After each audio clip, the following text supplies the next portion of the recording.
Nah, Anda sudah tahu belum bahwa pemerintah secara resmi melarang penjualan rokok eceran per batang. Ternyata aturan ini sudah tercantum dalam peraturan pemerintah nomor 28 tahun 2024 yang baru diteken Presiden Joko Widodo pada 26 Juli 2024. Jadi baru sekali ya diteken oleh Presiden Jokowi. Nah, pemirsa, di peraturan pemerintah ini merupakan peraturan pelaksanaan Undang-Undang nomor 17 tahun 2023 tentang kesehatan. Kita akan lihat apa saja datanya karena ini adalah peraturan baru yang dikeluarkan. Dan Naila, ini tentu berdampak pada banyak orang ya, karena banyak sekali yang masih beli rokok eceran di setiap hari di mana-mana di Indonesia. Jadi di dalam PP nomor 28 tahun 2024 pasal 434 ayat 1 huruf C dinyatakan setiap orang dilarang menjual produk tembakau dan rokok elektronik. Tapi secara eceran satuan per batang kecuali bagi produk tembakau berupa cerutu dan juga rokok elektronik. Oke, itu tadi ya di pengecualiannya gitu. Kita lihat lagi dalam infografis berikutnya dari PP nomor 28 tahun 2024 tentang pelarangan penjualan produk tembakau. Pasal 434 yang menyatakan setiap orang dilarang menjual produk tembakau dan rokok elektronik. Yang pertama, menggunakan mesin layan diri. Kemudian kepada setiap orang di bawah usia 21 tahun dan perempuan hamil, serta secara eceran satuan per batang, kecuali bagi produk tembakau berupa cerutu dan rokok elektronik. Nah, terus ada pasal berikutnya nih, Valen. Apa saja? Pemirsa, ini dengan menempatkan produk tembakau dan rokok elektronik pada area sekitar pintu masuk dan keluar atau pada tempat yang sering dilalui, itu tercantum dalam huruf D dan di huruf E-nya dalam radius 200 meter dari satuan pendidikan dan tempat bermain anak. Jadi sebenarnya kalau kita lihat untuk peraturan seperti ini juga secara resmi dituangkan di dalam PP ini. Berikut yang di huruf F adalah dengan menggunakan jasa situs web ataupun aplikasi elektronik komersial dan media sosial. Ini tidak boleh dilakukan. Itu adalah larangan yang tercantum di PP nomor 28 tahun 2024. Masih ada lagi ketentuan larangan sebagaimana dimaksud pada ayat 1 bagi jasa situs web atau aplikasi elektronik komersial dikecualikan jika terdapat verifikasi umur. Nah, itu ya di antara larangan menjual rokok eceran per batang. Sudah kita bacakan semua ya, kurang lebihnya Valen dalam infografis berikut ini. Nah, kalau kita lihat sebenarnya ini tepat atau enggak sih? Karena kan kalau dari Menkes sendiri menyambut baik ya adanya pengesahan ini, katanya akan kembali menguatkan sistem kesehatan di seluruh Indonesia. Tapi bagaimana dengan para pedagang kecil, toko kelontong, pedagang eceran yang selama ini menghidupi biaya sehari-hari dari menjual rokok eceran tersebut? Begitupun dengan pengguna pembeli ya Naila ya. Mungkin tidak semua orang mau setuju dengan PP ini atau mungkin ada pro dan kontra di kalangan masyarakat yang biasa dengan membeli rokok eceran. Untuk pembahasan lebih lanjut pemirsa, kami sudah terhubung bersama pengamat kebijakan publik, ada Trubus Rahardiansyah. Pak Trubus, selamat sore Pak Trubus. Ya, selamat sore Mbak. Pak Trubus, kalau Anda lihat ini sebenarnya latar belakang dari PP ini apa? Kemudian urgensinya apa Pak Trubus harus sekarang? Iya, menurut saya itu karena pemerintah ingin mengendalikan adanya angka prevalensi orang yang merokok gitu ya. Itu dari hasil survei kesehatan Indonesia itu mencapai 70 juta orang. Nah, itu kemudian kira-kira ya 8% sampai 10% itu adalah anak-anak yang mengkonsumsi itu, sehingga pemerintah perlu untuk mengeluarkan kebijakan ini. Yang kedua, pemerintah juga ingin agar selama ini masyarakat MBR yang DTKS ya, data kesehatan sosial itu, penerima bansos itu betul-betul digunakan untuk konsumsi rumah tangga, bukan untuk membeli rokok. Itu persoalan di situ, sehingga pemerintah punya kewajiban agar peredaran rokok ini tidak dalam tanda petik merajalela dan membahayakan kesehatan. Kira-kira seperti itu, Mbak. Baik, agar tidak merajalela membahayakan kegiatan, sama seperti apa yang disampaikan oleh Menkes tadi adalah tujuannya untuk kemudian bisa melihat lagi dari unsur kesehatan. Ini kan baik, disambut baik begitu ya Pak ya. Tapi kalau menurut Anda, efektif nggak sih larangan penjualan rokok per batang ini di saat banyak masyarakat yang bergantung, banyak penjual atau pedagang yang bergantung dari penjualan rokok eceran Pak?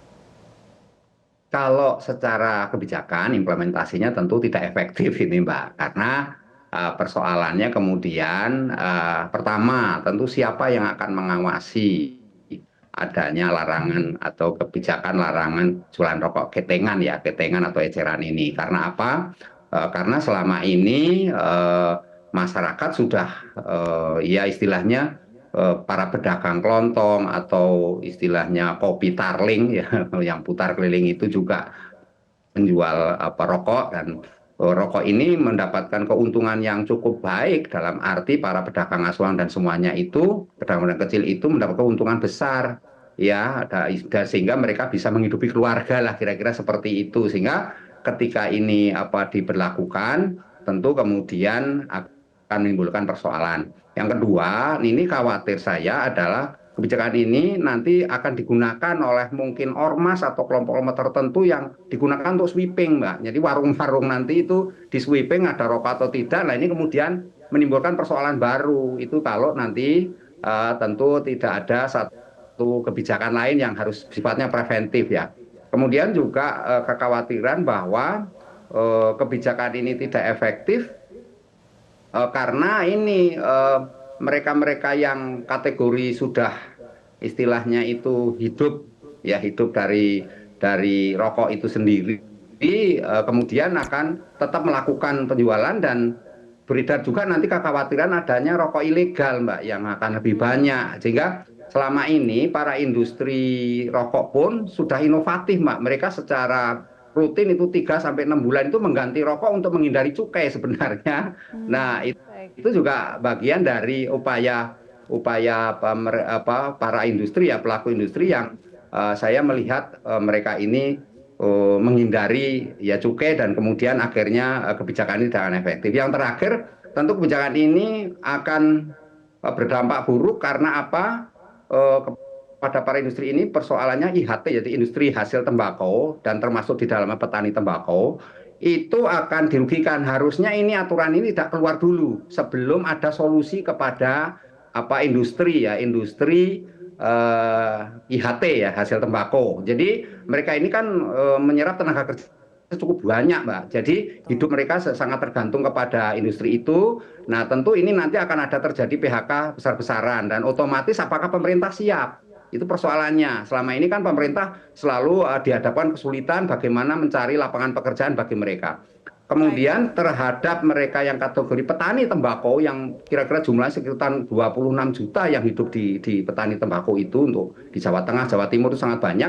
Nah, itu mereka ini tidak dicarikan solusi. Harusnya ini dicarikan solusi dulu, apakah mereka diminta menanam padi atau menanam pangan lainnya yang kebetulan kita ini selalu dihadapkan oleh masalah pangan ya, ujung-ujungnya cuma impor beras dan bagaimana. Nah, apakah mereka kemudian diedukasi untuk menanam yang lain gitu, sehingga ada arahan, ada semacam edukasi, ada semacam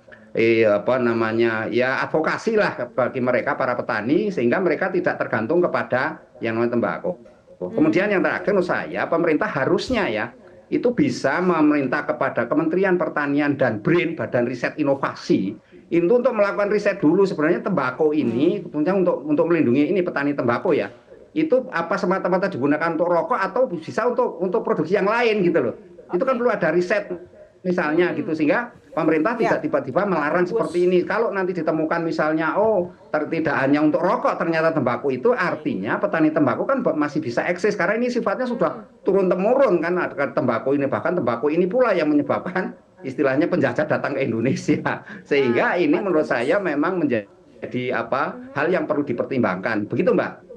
Oke, Pak Trubus, tadi Anda sempat menyinggung soal kebijakan ini tidak efektif kalau diimplementasikan.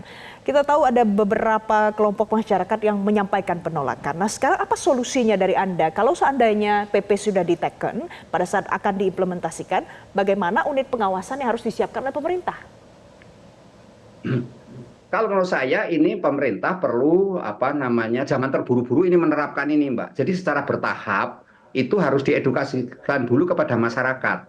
Jadi PP ini jadi melalui kolaborasi sinergitas ke tingkat RT RW lah paling tidak gitu, sampai ke kelurahan dan masyarakat melalui berbagai media, termasuk di dalamnya kalau ada melalui ormas-ormas juga, kalau misalnya ada semacam pengajian di masjid-masjid atau di tempat-tempat yang umum masyarakat bertemu itu disampaikan mengenai bahaya merokok gitu. Sehingga ini yang sangat penting karena selama ini pemahaman masyarakat tentang bahaya merokok ini kan oleh Kemenkes ya dalam di pemerintah itu juga relatif minim sosialisasinya, Mbak. Sehingga di satu sisi juga masyarakat ada budaya yang memandang bahwa merokok itu sesuatu yang sifatnya itu ya ada yang mengatakan haram, ada yang mengatakan makruh, dan ada putusan MK juga bahwa tembakau itu bukan produk ini, Mbak, istilahnya ilegal, tapi itu legal gitu loh, Mbak. Jadi itu yang menyebabkan kemudian rokok ini memang seperti mendapatkan perlindungan. Sehingga menurut saya harus ada ya dari kemauan pemerintah, Kemenkes dalam melakukan pemerintah ya dalam ini melakukan kolaborasi sinergitas dengan pihak-pihak lain untuk mensosialisasikan dulu. Yang kedua, terhadap para korban ini memang harus dicarikan solusi. Apakah misalnya untuk petani, apakah petaninya itu harus dikasih bansos ataupun diarahkan yang lain, termasuk juga para pedagang yang selama ini dapat itu harus seperti apa dikasih inilah ya solusi, misalnya apakah mereka diberikan bantuan sosial atau bantuan yang lain dari subsidi dari yang lainnya, bentuk yang lain bisa, atau kalau bisa pemerintah juga bisa kepada ini. Karena kalau nggak efektif ini nanti yang penegakan aturannya, Mbak. Ini kan PP ini belum menentukan sanksinya apa gitu loh. Jadi kalau misalnya mereka bandel pedagang-pedagang ini, apakah melalui Permenkes akan disiapkan aturan, tetapi apakah aturan Permenkes bisa efektif untuk memberikan sanksi? Misalkan sanksi ini kan bisa denda, bisa pidana, Mbak. Tetapi kan persoalannya kemudian kalau ini hanya setingkat PP dan apalagi Permenkes, saya rasa tidak akan dipatuhi oleh masyarakat juga gitu loh, Mbak. Jadi ini menurut saya perlu ada satu solusi. Kemudian untuk industri ini IHT, industri hasil tembakau itu ya itu supaya tidak mem-PHK karyawannya itu atau buruhnya ini harus dicari solusi di mana kemudian ya setidaknya pemerintah harus menerapkannya dengan cara yang cukup hati-hati gitu loh, Mbak. Jadi jangan langsung dipaksakan untuk nggak boleh gitu, karena itu saya khawatirnya mereka terus melakukan PHK besaran kepada karyawannya. Nah, ini akan berdampak buruk terhadap pertumbuhan ekonomi kita kan, karena ekonomi takutnya nanti dampaknya kemana-mana ya, Pak Trubus ya. Tapi secara bertahap tadi Anda lakukan harusnya sebelum PP ini ditekan harus ada edukasi kepada masyarakat, termasuk juga ormas-ormas dan menyiapkan lapangan pekerjaan bagi mereka yang terdampak. Tapi Pak, saya pengen tanya nih, ini kan ada tanggapan dari Ketua Umum Komite Ekonomi Rakyat yang menyampaikan bahwa akan ada rencana ke MA untuk mengajukan judicial review, begitu ya, karena dianggap melanggar atau tidak sesuai dengan prinsip keadilan. Nah, kalau menurut Anda seperti apa? Kalau dari mereka ingin mengajukan ke sana, seperti apa pandangan Anda? Setujukah atau berjalankah atau tidak usah lagi? Ya, saya rasa bisa, Mbak, berjalan. Itu artinya nanti diuji juga ke MA, judicial review lah ke sana setidaknya itu untuk mencari apakah aturan ini efektif atau tidak, apakah aturan ini malah merugikan masyarakat gitu kan, jadi seperti itu. Nah, kalau nanti misalnya dikaji secara yuridis, secara legal, ternyata klausul itu banyak merugikan, kan nanti teorinya lebih banyak ke cost and benefit, Mbak. Kalau misalnya benefit yang didapat pemerintah juga kecil, karena pemerintah saya lihat nanti ujungnya juga masyarakat tidak bayar ini, nggak mau bayar ini kan pemasukan istilahnya pajaknya, karena mereka karena di PHK mau bayar pajak bagaimana kan gitu. Jadi menurut saya ini akan kemungkinan itu dibatalkan oleh MA, Mbak. Kalau misalnya nanti pemerintah tidak bisa secara argumentatif ya mempertahankan apa yang menjadi kebijakan selama ini. Yang kedua, memang masukan selama ini terhadap kebijakan ini keluar ada dari para pegiat anti rokok sebenarnya yang selama ini mendesak kepada pemerintah untuk melarang ke tingkat eceran. Padahal sebenarnya nggak perlu kita buat kebijakan, aturan, regulasi sampai ke mengatur soal keeceran gitu loh, Mbak. Jadi menurut saya cukup di tingkat industri saja. Kalau eceran kan jadi menyentuh masyarakat banyak, masyarakat bawah yang selama ini memang hidup dari adanya rokok maupun penjualan dari transaksi rokok itu sendiri gitu loh, Mbak. Jadi buat apa juga urgensinya kebijakan sampai menyentuh hal-hal yang sangat menyentuh, yang sangat krusial, sangat mendasar. Sehingga akhirnya ini akan menimbulkan dampak yang sangat luas. Saya rasa itu, Mbak. Oke, baik. Jadi ini harus punya kajian ulang lagi bagaimana persiapan pemerintah sebelum pada akhirnya diimplementasikan. Tapi nanti kita lihat bagaimana dinamikanya di lapangan ya, Naila. Ya, terima kasih Pak Trubus Rardiansyah, pengamat kebijakan publik, sudah bergabung memberikan perspektif baru bersama kami di Newsline hari ini. Nah, pemirsa, pemerintah secara resmi telah melarang warga berjualan rokok secara eceran. Larangan tersebut tertuang dalam Peraturan Pemerintah Nomor 28 Tahun 2024 Pasal 434 Ayat 1 huruf C yang sudah ditandatangani oleh Presiden Joko Widodo. Lantas bagaimana respon dari pemilik warung yang berjualan rokok eceran? Kita akan simak liputan Zevanya Sara dan juru kamera Febri Septian berikut ini. Pemirsa, pemerintah secara resmi telah melarang masyarakat untuk berjualan rokok secara eceran. Hal ini tertuang dalam Peraturan Pemerintah Nomor 28 Tahun 2024 yang sudah ditandatangani oleh Presiden Joko Widodo. Lantas seperti apa kemudian respon dari masyarakat? Saya akan mengajak Anda untuk berbincang langsung bersama salah satu pemilik warung yang berjualan rokok di sini. Halo Ibu. Ya, Ibu, pemerintah ini telah mengeluarkan aturan secara resmi melarang masyarakat untuk berjualan rokok secara eceran. Ibu sudah tahu apa belum, Bu? Aturannya? Belum tahu. Belum tahu. Iya. Nah, dari Ibu sendiri, apakah setuju atau tidak dengan aturan ini? Tidak setuju. Kenapa, Bu, nggak setuju? Ya, lebih menguntungkan sih kalau rokok eceran itu. Oke. Kalau boleh tahu, Bu, harga rokok eceran per batangnya itu berapa ya, Bu, satu batangnya? Mulai dari harga berapa? Harga 1.500 sampai 2.500. Nah, kalau untuk rokok per bungkusnya itu harganya mulai dari berapa, Bu? 9.000 sampai 45.000. Dan yang lebih banyak dibeli adalah rokok yang eceran per batang ya, Bu? Iya. Oke. Harapannya buat pemerintah apa, Bu? Ya, lebih dipertimbangkan lagi jualannya. Terima kasih, Ibu. Nah, pemirsa, selain aturan untuk larangan berjualan rokok secara eceran, dalam aturan tersebut juga diatur bahwa produk tembakau dan juga rokok elektronik ini dilarang dijual di tempat yang sering dilalui oleh masyarakat dan juga dari jarak 200 meter dari pusat pendidikan dan juga taman bermain anak. Nah, pemerintah diharapkan bisa lebih mensosialisasikan lagi aturan ini agar masyarakat dapat lebih tahu akan aturan larangan penjualan rokok secara eceran ini yang tertuang dalam Peraturan Pemerintah Nomor 28 Tahun 2024. Dari Jakarta, Zevanya Sara, Febri Septian, Metro TV. Nah, pemirsa, aturan menjual rokok secara eceran menuai pro dan kontra warga. Ya, ada yang setuju demi alasan kesehatan, namun ada juga yang tidak setuju karena alasan finansial. Kita akan dengarkan bersama tanggapan dari warga berikut ini.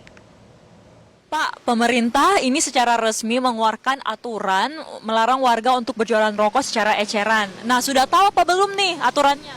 Kalau untuk aturan dari pemerintah ini saya belum tahu ya. Larangan untuk rokok eceran ya gitu. Nah, Bapak setuju apa enggak dengan aturan ini? Larangan warga berjualan rokok secara eceran. Kalau saya pribadi sih nggak setuju ya, karena saya juga perokok tapi nggak aktif. Kalau lagi kepengen aja. Soalnya ngebantu juga sih kalau untuk beli eceran gitu ya kan. Apalagi kalau perbungkus ya saya jujur aja sih nggak habis gitu kan. Bisa berhari-hari gitu kan, sayang juga gitu uangnya gitu kan. Kalau beli eceran kan sebatang itu ya dengan merek tertentu kan ya terjangkau lah ya. Sebenarnya kalau misalkan saya sih nggak merokok ya, dan kebetulan saya memang nggak suka asap rokok juga. Jadi sih kalau memang diperketat mungkin lebih baik ya. Jadi untuk orang-orang yang nggak merokok seperti saya juga nggak terkena dampak asap rokok ya sebagai. Jadi kayak kita jadi nggak kayak perokok pasif gitu loh. Itu aja sih. Kalau untuk tahu sudahnya sih tahu, tapi kalau untuk sosialisasinya kayaknya belum berjalan ya. Tapi kalau jujur, menurut pribadi saya sih saya nggak setuju. Kalau untuk eceran, karena kalau ada eceran itu untuk masyarakat kayak anak-anak itu bisa beli. Jadi lebih baik ya nggak usah ada eceran lah. Jadi untuk membatasi anak-anak membeli rokok itu sendiri. Bapak setuju ya kalau pemerintah menerapkan? Setuju sekali gitu. Naila, kalau tadi kita dengar apa yang disampaikan ya, ada yang merokok, ada yang tidak merokok, dan macam-macam pemirsa jenis komentarnya. Nah, kita akan lihat apa komentar warganet yang disampaikan di platform X, sudah kami kumpulkan untuk Anda. Dari @generasio, penerapannya gimana ya ketika melanggar dengan tetap menjual eceran? Apakah ada sanksi? Nah, ada sanksinya, penerapannya seperti apa? Coba di googling lagi ke PP-nya yang sudah diteken pada beberapa hari yang lalu. Kita lihat lagi dari @ramon_mox XXX untuk menjalankan aturan ini, apakah pemerintah siap menempatkan orang di setiap kios atau warung untuk mengawasi? Wah, ini sepertinya butuh kos lagi ya untuk menempatkan setiap Masih orang di sama sana. ya Naila ya pertanyaannya seputar pengawasan. Nah, selanjutnya pemirsa dari @yudanvi, spiritnya mungkin baik, tapi dalam setiap kebijakan atau aturan itu memang harus dipikirkan juga apakah enforcement-nya akan bisa dilaksanakan secara efektif dan menyeluruh atau tidak. Kalau tidak ya sudahlah. Baik. Kita lihat lagi dari @mirmi_xxx, harusnya pemerintah buat PP kesehatan yang membatasi setiap orang untuk membeli rokok lebih dari 6 batang per hari untuk mengurangi penyakit akibat rokok. Ini salah satu solusi kali ya dari warganet. Selanjutnya pemirsa dari @riyadi, kenapa nggak sekalian pabriknya dilarang bikin rokok? Kan malah lebih gampang. Oh, itu komentar dari warganet pemirsa. Tapi selain komentar, Naila, Metro TV juga sudah menyiapkan polling pemirsa dengan pertanyaan bagaimana membatasi penambahan jumlah perokok. Ya, kita sudah memblast polling untuk Anda atas pertanyaan itu, dan jawaban yang pertama, naikin lagi cukai rokok, ada yang menjawab sampai 42%. Yang kedua pemirsa jawabannya batasi tempat penjualan rokok. Itu hanya 25% ternyata. Beli rokok, tunjukkan KTP. Oh, ini 33% ternyata yang menjawab ini. Ya, itu tadi tanggapan dari Anda. Sudah kami sampaikan ragam komentar dan juga polling. Ternyata yang paling banyak tadi ya menjawab 42% adalah naikkan lagi cukai rokok. Tapi apapun itu, PP sudah diteken begitu ya. Nanti kita tunggu efektivitas dari kebijakan ini dan juga pengawasannya seperti apa. Dan juga dicarikan solusi nih ke depan bagi para pengusaha atau warung kelontong penjual rokok eceran agar mereka tidak terkena dampak dari sisi ekonomi. Jelajahi cara baru mendapatkan informasi. Download Metro TV Extend sekarang.